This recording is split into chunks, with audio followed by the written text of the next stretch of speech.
안녕하십니까, 박사입니다. 블라디미르 푸틴 러시아 대통령은 국가 단합의 날의 즈음에 역사가와 종교 리더 등과 만나 역사의 중요성, 국가 주권, 문화유산 계승 등에 대해 이야기했습니다. 또 우크라이나 사태의 역사적 의미에 대해서도 강조했습니다. 그는 우크라이나에서 발생한 네오나치 정권과 러시아의 충돌은 불가피했다고 말했습니다.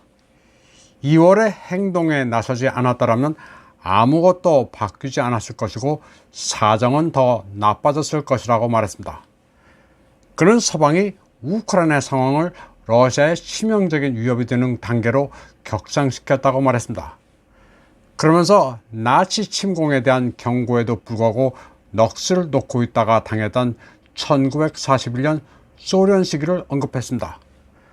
1941년 독일이 불가침조약을 깨고 소련을 침공해 수백만의 러시아인이 사망했던 실수를 반복하지 않기 위해 우크라이나에 예방 타격을 가한 것이 특수 군사작전이란 겁니다. 푸틴 대통령은 또 소련 붕괴 이후 우크라이나의 내정에 개입한 서방 국가들이 사이비 가치를 심어 반러시아 정서가 만들어졌다고 주장했습니다. 이는 사람들의 마음을 짓밟고 진정한 역사를 박탈하는 행위였다고 강조했습니다. 서방의 공작으로 우크라이나가 러시아의 심각한 위협이 됐고 우크라이나인들에게도 사살 위험이 만들어졌다고 말했습니다. 그러면서 러시아에 대한 고의적인 증오의 희생자는 우크라이나 국민이지만 러시아는 늘 우크라이나인들을 존중하고 따뜻하게 대해왔다고 말했습니다. 오늘날의 비극적인 대결에도 불구하고 여전히 그러하다고 말했습니다. 그는 우크라이나 사태가 1917년 당시의 내전과 같다면서 당시 외세는 러시아 민족의 비극에 손을 내밀었고 백군이냐 적군이냐에 대한 관심보다는 그들의 이익을 추구하고 러시아를 분열시키는 데만 관심이 있었다고 말했습니다.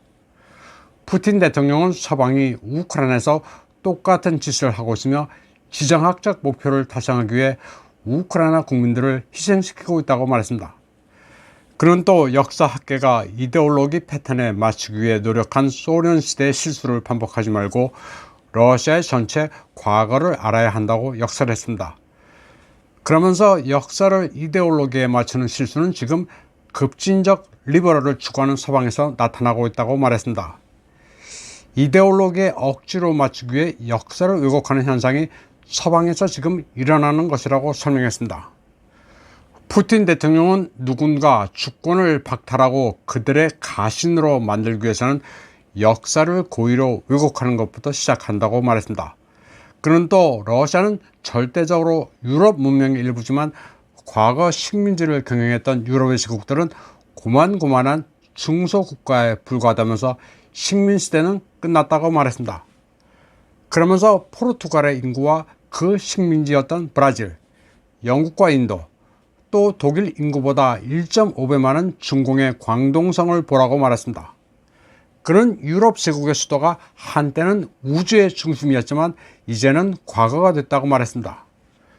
푸틴 대통령은 국가 가치관을 제대로 심기 위해서는 대중문화와 상품화 없이 학술적 노력만으로는 불충분하다고 말했습니다. 그러면서 역사 교육은 어릴 때부터 시작된다고 말했습니다. 그는 러시아 어린이들이 배트맨은 알지만 러시아 영웅은 잘 모른다면서 만화, 영화, 아동 문학이 모두 필요하다고 말했습니다. 그런데 푸틴 대통령이 한 말 가운데 이제 식민시대는 끝났다고 한 것은 시대의 흐름을 놀랄만치 정확하게 읽고 있습니다. 갑과 을이 이제는 완전히 뒤바뀌고 있습니다. 프랑스와 알제리아의 관계가 그렇고 영국과 인도도 마찬가지입니다.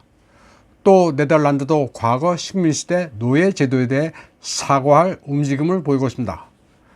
네덜란드 RTL 뉴스는 네덜란드 정부가 노예 무역에 연루된 것에 대해 다음 달 공식 사과할 계획이라고 보도했습니다. 이 매체에 따르면 네덜란드 정부는 관련 프로젝트를 위해 2억 유로의 노예제 인식기금을 조성하고 노예 박물관을 짓는데 2,700만 유로를 할당할 예정입니다. 이에 앞서 2021년 7월 암스테르담 시장 fem케 하세만은 식민지 노예제의 상업 시스템에 암스테르담이 적극적으로 개입한 데 대해 공식 사과하기도 했습니다. 그러면 러시아 국가 단합일이라는 주제로 다시 넘어가 보겠습니다.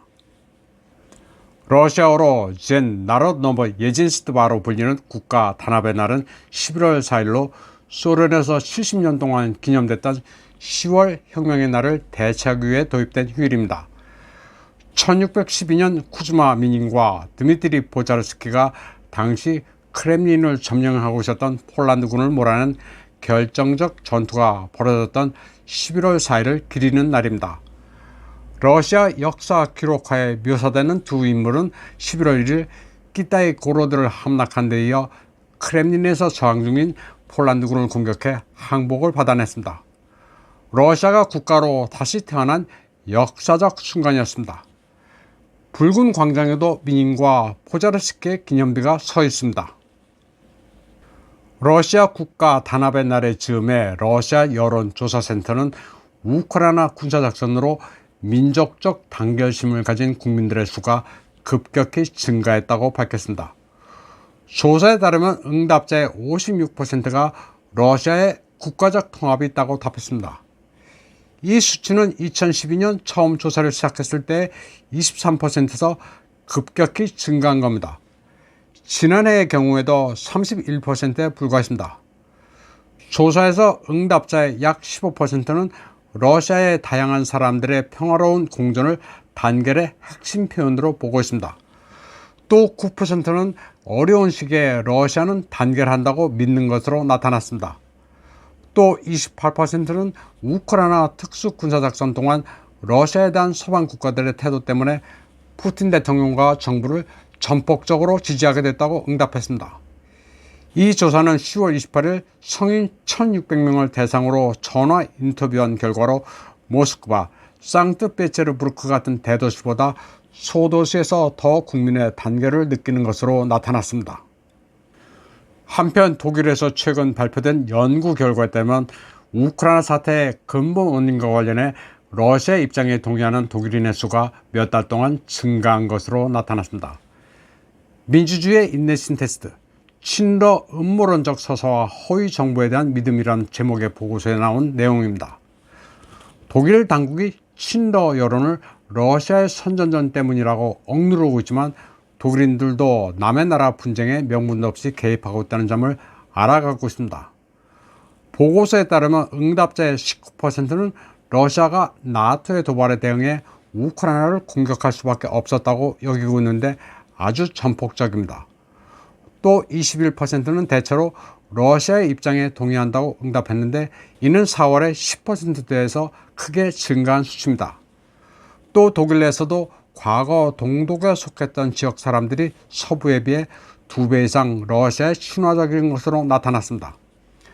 보고서를 작성한 사람들은 또 독일 대한당 등 대체로 좌파의 반대편 스펙트럼의 우파들이 러시아의 입장에 더 동의하고 있다는 점에도 주목했습니다. 독일인들도 깨어나고 있습니다. 남의 나라 전쟁에 개입해 왜 독일인들이 춥고 배고파야 하는지 근본적인 물음을 던지기 시작한 겁니다. 이번 방송은 여기까지 하겠습니다. 시청해주신 여러분 감사합니다.